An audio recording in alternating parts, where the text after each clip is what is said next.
The New Testament altar, there is a symbol of it in the New Testament.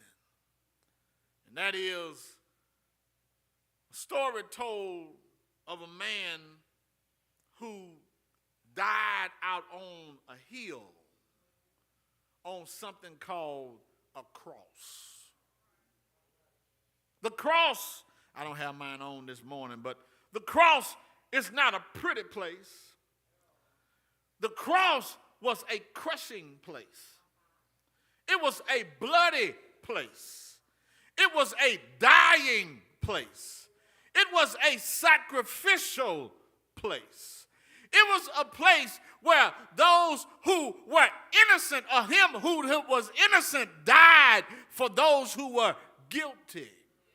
Out on the cross. It represents the altar. So listen to this.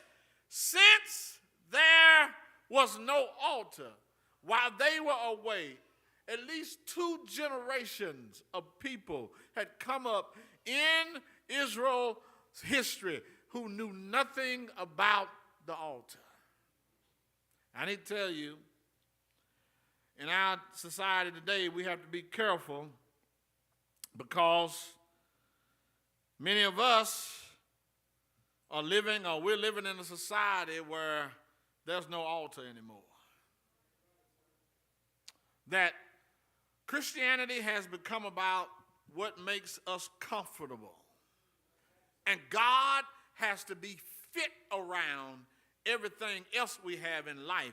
Yet, we need him to do everything else in life. That God is the priority when I need him.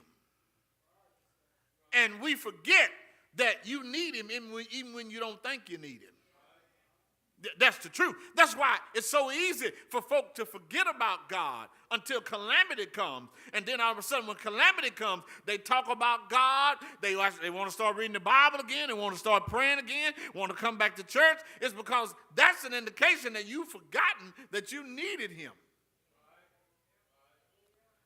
What kind of condition is your altar in? Has your altar become a place? Let me hurry. And I'm gonna deal with a couple verses and I'm done. Verse 3 says in here, in Ezra chapter 3, verse 3 says these words.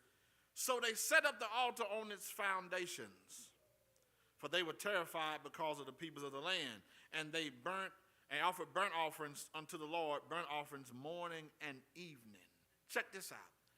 When they set the altar back up, they went into the city. So imagine them, they walking into Jerusalem, rubble and rubbish everywhere. They see where the temple was. They go to the temple site. And instead of them just starting to build wherever they wanted to, they took time out to move away and clear away the debris in order to find the original foundation of the altar.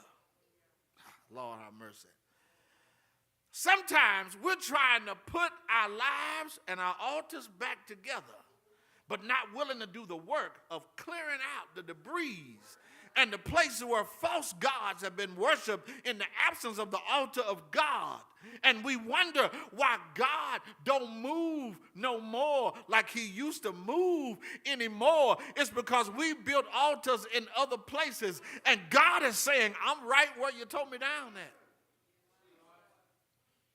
I'm right. I have moved. I have adjusted myself. I'm right where when you left off, stepped off the path, I'm in the same place I was before you stepped off.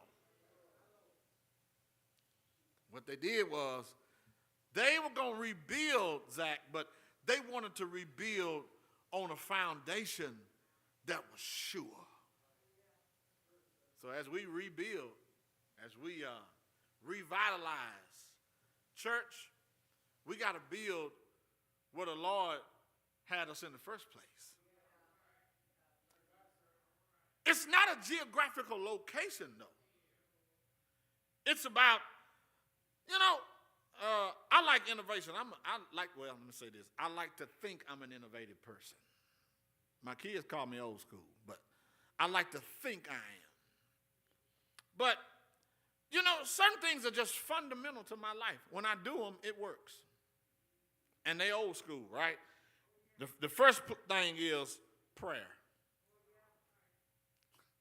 When I start back praying, things, they work. And I have any witnesses in there? You ain't prayed in a while. Some of you need to go pray right now. But when I start back praying, things work. But check this out. When I go back to my devotion to God, it's old school, but when I start back reading my scriptures, when I'm reading, and sometimes I don't want to read because I may have an area where I feel ashamed. You know what I mean? I don't, Lord, and some of the shame sometimes is it's been a long time since I read.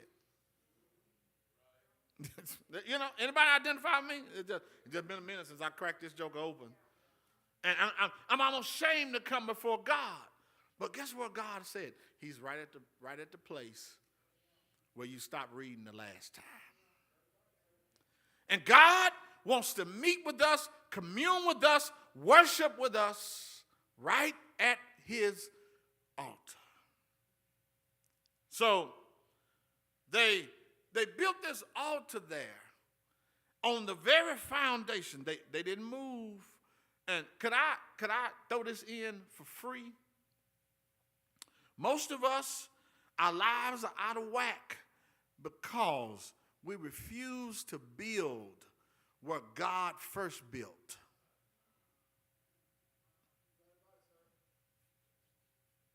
We refuse to do it. Kind of like this. I drive a